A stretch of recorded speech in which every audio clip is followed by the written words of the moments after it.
السلام علیکم، میں ہوں رمکان شیف اور آپ دیکھ رہے ہیں BTC نیوز، ایشیا کا پہلا اور واحد کرپٹو نیوز چینل۔ شامل کریں گے ٹاپ 10 کرپٹو نیوز، لیکن سب سے پہلے ایک نظر ہیڈ لائنز پر۔ شیبا فلاکی ڈاگ کے بارے میں ایلان مسک کا ٹویٹ، ایک ہی دن میں شیبا فلاکی ٹوکن میں انویسٹرز کو 900% کا منافع۔ بٹ کوائن کی قیمت نے $48,000 کو ٹچ کر دیا، 50,000 کے لیول تک پہنچنے کے لیے چھوٹی سی ریزسٹنس باقی۔ آسٹریلین کرپٹو فنڈ مینیجر کو انویسٹر سے $54 ملین کا فراڈ کرنے پر 7 سال قید کی سزا۔ اسکائی برج نے الگورینڈ فنڈ اور کرپٹو کمپنی ETF کے لیے $100 ملین جمع کر لیے۔ کوائن بیس ایکسچینج نے فیوچر کرپٹو ٹریڈنگ کے لیے اپلیکیشن جمع کرا دی ہے۔ ہیڈیرا کا ہیش گراف میں 150% ریلی دیکھنے کو ملی جیسے ہی اس کا ایکو سسٹم پھیل رہا ہے۔ ایل سلواڈور ملک میں بٹ کوائن قانون کے خلاف احتجاج کرنے والوں نے کرپٹو ATMs کو آگ لگا دیا۔ وٹالک بیٹرین نے ٹائم میگزین میں 2021 میں 100 بااثر لوگوں میں اپنی جگہ بنا لی۔ ازبکستان کی آفیشل بینک نے کہا ہے کہ بٹ کوائن ابھی لیگل ٹینڈر نہیں بن سکتا۔ نئے سروے سے پتہ چلا ہے کہ ساؤتھ افریقہ میں 25% لوگ کرپٹو کرنسی رکھتے ہیں جن کی ایوریج $70 ہے، اور چائنا کی مین پروونس نے کرپٹو ٹریڈنگ اور کرپٹو مائننگ کرنے والوں کے خلاف کریک ڈاؤن شروع کر دیا۔ ہیڈ لائنز آپ نے ملاحظہ فرمائی، اور اب خبریں تفصیل کے ساتھ۔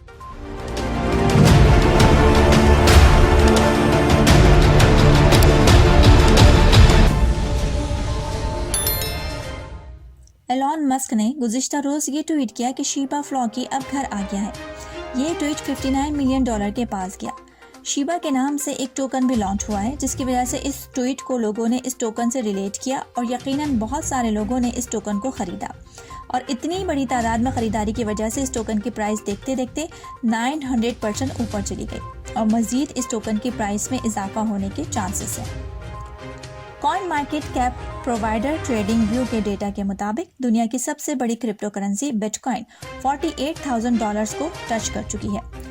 ٹریکنگ ریکارڈ سے پتہ چلتا ہے کہ بٹ کوائن اب $50,000 کے ریزسٹنس کو ٹیسٹ کر سکتا ہے۔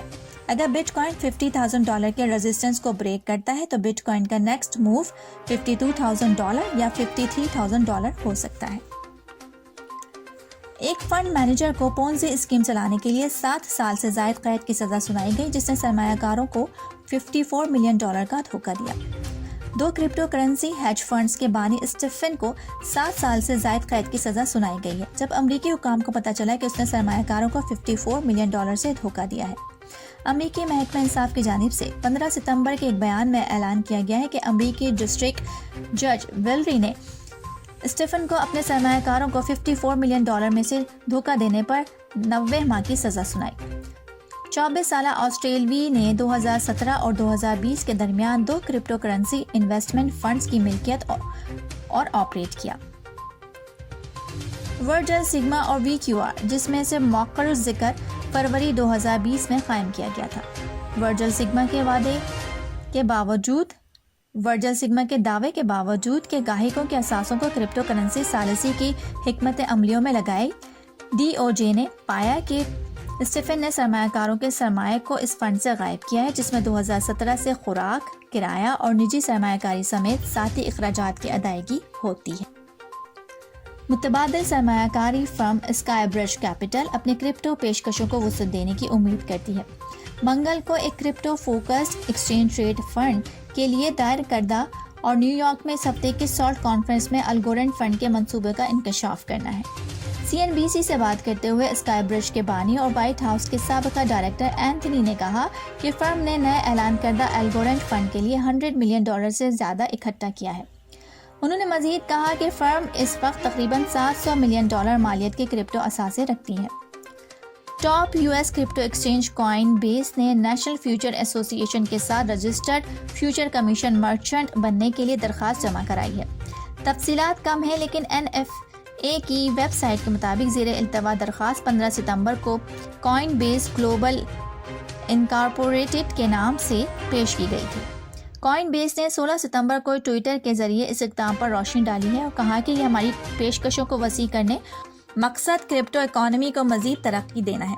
اگر کوائن بیس NFA کے تحت FCM کا منظور شدہ ممبر بن جاتا ہے تو پھر فرم کو گرین لائٹ حاصل کرنے کے لیے U S regulator commodity futures trading commission کے ساتھ رجسٹر کرنے کی ضرورت ہوگی۔ نئی شراکتیں، NFT انضمام اور مارکیٹ میں آلٹ کوائن کی قیمتوں میں اضافے نے HBAR کی حالیہ 150% ریلی کو واپس کیا۔ ہیڈیرا ہیش گراف نے ایک ہفتے میں 150% ریلی نکالی کیونکہ اس کا ایکو سسٹم آہستہ آہستہ بڑھ رہا ہے۔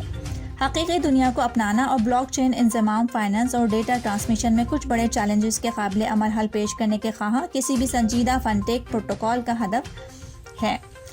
ہیڈیرا ہیش گراف ایک عوامی نیٹ ورک جو تقسیم شدہ لیجر ٹیکنالوجی کا استعمال کرتا ہے جسے ہیش گراف کہا جاتا ہے تاکہ اسکیل ایبلٹی اور ٹرانزیکشن کے اخراجات کو کم کیا جا سکے۔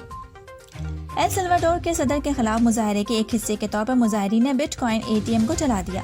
بٹ کوائن کے مخالفین اور ایل سلواڈور کے نائب صدر بیکلے کی پالیسیز کے خلاف احتجاج کرنے والوں نے ملک کے دارالحکومت میں ایک کرپٹو کیوسک کو تباہ کر دیا۔